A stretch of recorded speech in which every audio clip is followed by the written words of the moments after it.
Bonjour les amis, aujourd'hui on va répondre à l'exercice que je vous avais donné dans le cours précédent. Avant de vous donner la réponse, j'aimerais bien insister sur une chose très importante par rapport à ces cours de comptabilité. D'abord, il s'agit de cours qui sont destinés à celui qui n'a jamais fait de la comptabilité. Et deuxièmement, il faut bien suivre depuis le début ces cours car ça commence plus facile et puis ça devient de plus en plus difficile. Donc pour bien suivre et bien comprendre, il faut commencer depuis le début. Revenons maintenant à notre exercice. J'espère que vous l'avez fait et que vous avez des bonnes réponses. Alors la question de l'exercice: classe chacun des éléments suivants sous la catégorie adéquate du bilan, à savoir actifs circulants, actifs immobilisés, capital, dette à long terme, dette à court terme. Alors, on va commencer par le plus facile, apport en capital. Bien sûr, ça va dans la catégorie capital. Et puis, vous avez emprunt remboursable dans 26 mois. C'est une dette à long terme parce que 26 mois, ça dépasse une année. Tout ce qui dépasse une année, dans le cadre de la comptabilité, c'est du long terme.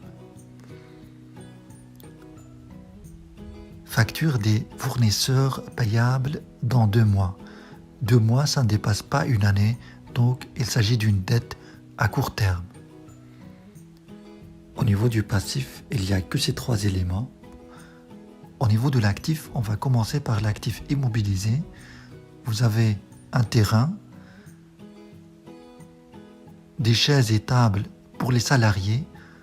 Il s'agit d'un actif immobilisé parce que ces chaises et tables sont destinées à rester dans l'entreprise et non pas à la vente. Pareil pour un comptoir, caisse enregistreuse, il s'agit d'un actif immobilisé. Tout ce qui reste va dans l'actif circulant. Donc vous avez des sacs poubelles, divers produits pour la fabrication des marchandises, factures non payées des clients, solde sur un compte bancaire. Voilà pour le premier exercice. Je vous donne un deuxième exercice pour mieux s'habituer à l'utilisation du bilan comptable. Il s'agit de présenter le bilan d'une entreprise sur base des éléments suivants.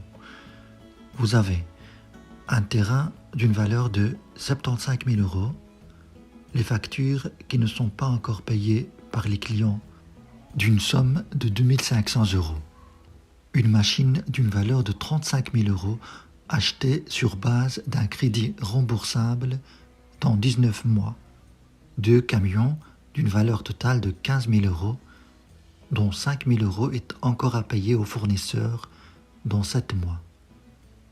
Des marchandises en stock d'une valeur de 900 €. L'argent en banque s'élève à 19 000 €. La caisse contient 1 500 €. Voilà, j'espère bien que vous allez faire cet exercice et je vous donnerai bien sûr la réponse la prochaine fois.